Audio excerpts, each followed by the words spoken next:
problema es quién empieza, ¿no? ¿Quién empieza a mover este carro, ¿de acuerdo? Porque desde luego el sistema se va a oponer. El sistema dominante, o sea, la clase política no le gusta que los ciudadanos hagan la política, la quieren hacer ellos, ¿de acuerdo? Entonces yo creo que tenemos que pensar en global y actuar en local, ¿no? O sea, desde la sociedad civil, lo que entendemos por sociedad civil son los ciudadanos que se organizan en pequeños grupos a nivel manejable, a nivel local, a nivel de barrio, a nivel de ciudad y empiezan a movilizarse para que sus opiniones se tomen en cuenta y se hagan consultas populares y se hagan pequeños referendos y esto vaya escalando hasta que realmente vayamos poco a poco tomando ese lugar del cual nos fuimos.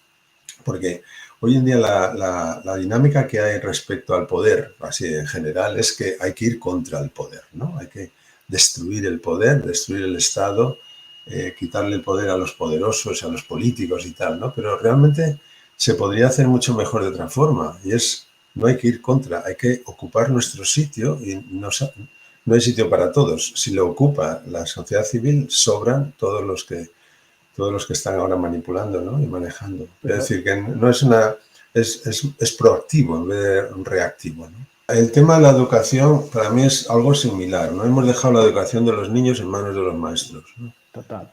Sí. Y entonces eso es terrorífico porque los maestros, claro, son empleados del Estado y el Estado decide qué tienen que aprender los pequeños ciudadanos, los niñitos, los ciudadanitos en la escuela, lo que tienen que aprender.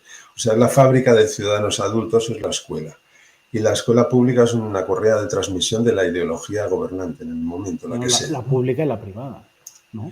Bueno, ya, pero la privada la eliges tú. Lo que pasa es que no te sale gratis, la tienes que pagar. Porque claro, si tú eres budista, pues quieres a lo mejor una escuela budista para tus hijos, pero te la tienes que pagar, ¿no? Si tú quieres que sea educación gratuita, que para eso pagas impuestos, tienes que ir a la educación pública. La educación pública es la que es, ¿no? La educación privada, por así decirlo, debería ser gratuita, igual que la educación pública. Y la educación privada, pues hay todas las opciones. Puede ser una educación del Opus Dei, puede ser una educación Waldorf, o puede ser, no sé, Summerhill, o puede ser Montessori, o puede ser una educación jesuítica. Bueno, una familia debería tener la libertad de elegir para sus hijos un tipo de pedagogía y que fuera igual de gratuita que la educación del Estado, ¿de acuerdo?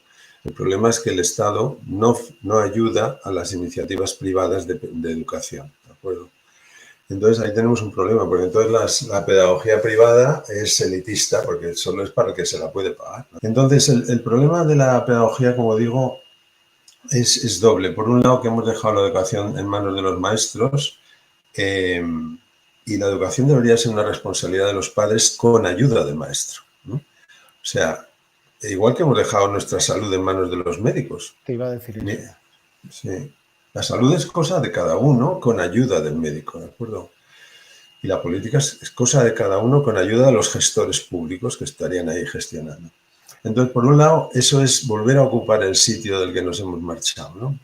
La primera transformación sería volver a ocupar nuestro lugar natural y entonces decir, bueno, pues mira, yo quiero curarme con este tipo de medicina, ¿eh?